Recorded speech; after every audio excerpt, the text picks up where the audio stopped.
बहुत बहुत शुक्रिया आपका बोरकर साहब।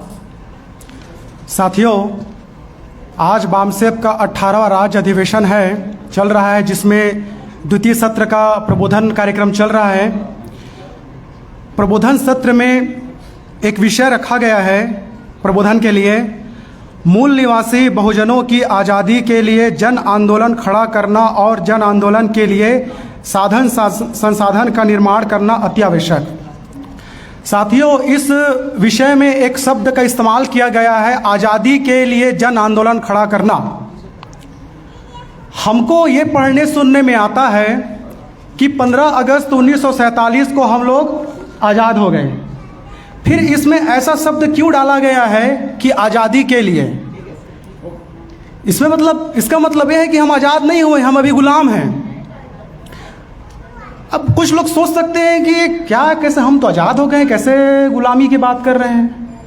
तो इस बात को समझने के लिए अगर हम इस देश में आज़ादी के जो आंदोलन चले उसको अगर हम थोड़ा सा बारीकी से अगर हम उसका स्टडी करें, एनालिसिस करें, तो हम समझ सकते हैं कि ये जो आज़ादी का आंदोलन जो चला, क्या वो हमारे आज़ादी का आंदोलन था?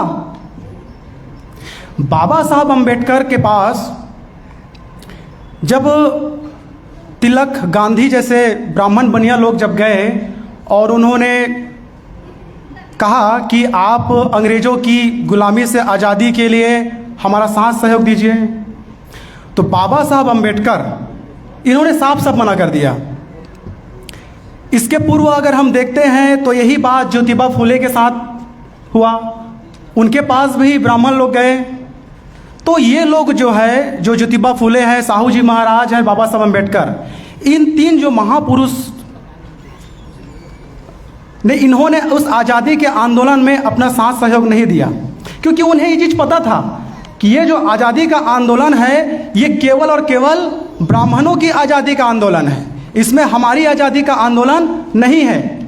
तो इसीलिए उस समय आज़ादी के दो आंदोलन चल रहे थे, एक तरफ तिलक, गांधी थे, दूसरी तरफ बाबा साहब अम्बेडकर, ज्योतिबा फुले, साहू जी महाराज थे।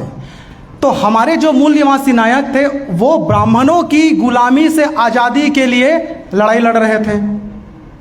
तो 15 अगस्त को अंग्रेज तो चले गए, अब उनके आने से पहले हम ब्राह्मणों के गुलाम थे। तो ब्राह्मण अंग्रेजों के गुलाम थे। देखिए सिस्टम क्या है, पहले ब्राह्मण आए, अब ब्राह्मण ने हमको गुलाम बनाया, फिर मुगल आए, अंग्रेज आए, उन्होंने ब्राह्मणों को गुलाम बनाया। हम तो पहले से ब्राह्मण के गुलाम थे और उन लोगों ने ब्राह्मणों को गुलाम बनाया, तो हम तो दोहरे गुलाम थे। तो ब्राह्मण, अंग्रेज चले गए तो आज़ाद कौन हुआ? ब्राह्मण आज़ाद हुआ, हम तो अभी भी गुलाम हैं। इसीलिए विषय लगाया है आज़ादी के लिए जन आंदोलन खड़ा करना। तो साथियों, हम अभी भी आज़ाद नहीं हैं। हमारे ऐसे लोगों को लगता होगा, कुछ लोगों की, कि हम आज़ाद हो गए हैं, लेकिन ये सही बात नहीं है। तो इसी को लेकर बामसेप संगठन और वर्तमान के जो नेतृत्व, मूल निवासी नायक माननीय वावन मिश्राम साहब, हमारा संगठन लगातार काम कर रहा है कि हमको इस देश में आज़ादी हासिल करना है। और आज़ादी हमको हासिल करने के लिए कोई एक जाति का व्यक्ति अगर आएगा तो वो मार खाएगा और जाएगा।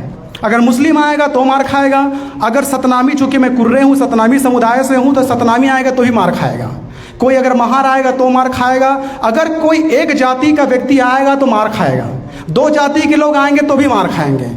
इसमें जब तक जितने जो मूल निवासी लोग हैं, जब तक इकट्ठा होकर जब तक नहीं आएंगे, तब तक हम जो है आज़ाद नहीं हो सकते, न जन आंदोलन खड़ा नहीं कर सकते। तो बामसेप इस काम में लगातार लगा हुआ है कि हमको अधिक से अधिक 6243 जो जातियां हैं वहां तक पहुंचना है, 6 धर्मों के लोगों को जोड़ना है और जोड़ करके हमको जन आंदोलन खड़ा करना है। इसके लिए बामसेप ने, आप लोग एक चीज़ सुनते होंगे, भारत मुक्ति मोर्चा, राष्ट्रीय अध्यक्षता परिषद, भारतीय विद्यार्थी मोर्चा, तो आप लोगों को लगता होगा यार ये बामसेप का कार्यक्रम है, ये सब संगठन क्या है? ऐसा आप लोग को, थोड़ा नए लोगों को लगता होगा, जो संगठन से बाहर के लोग हैं, ये क्या इतने सारे संगठन का नाम लेते रहते हैं। मुझे खुद को लगता है, मैं जब 3 साल पहले आया तो मैं बामसेप के नाम से आया था, तो बोलते भारत मुक्ति मोर्चा। यार क्या भारत मुक्ति मोर्चा है? तो बामसेप भाई भारतीय विद्यार्थी मोर्चा ये सब क्या है समझ में नहीं आता था। बामसेप को समझने के लिए 3 से 5 साल का समय लगता है। जो 3 साल तक रहेगा उसी को बामसेप समझ में आएगा, वरना बामसेप समझ में नहीं आता है। और वो भी मेसराम साहब का 2 बार कैडर कैंप अटेंड करेगा, राष्ट्रीय अधिवेशन अटेंड करेगा, राज्य अधिवेशन अटेंड करेगा, हर मीटिंग में आएगा तो उसको बामसेप समझ में आता है। समझ में नहीं आता है बामसेप, इतना आसान संगठन नहीं है, ये बहुत साइंटिफिकली काम करता है।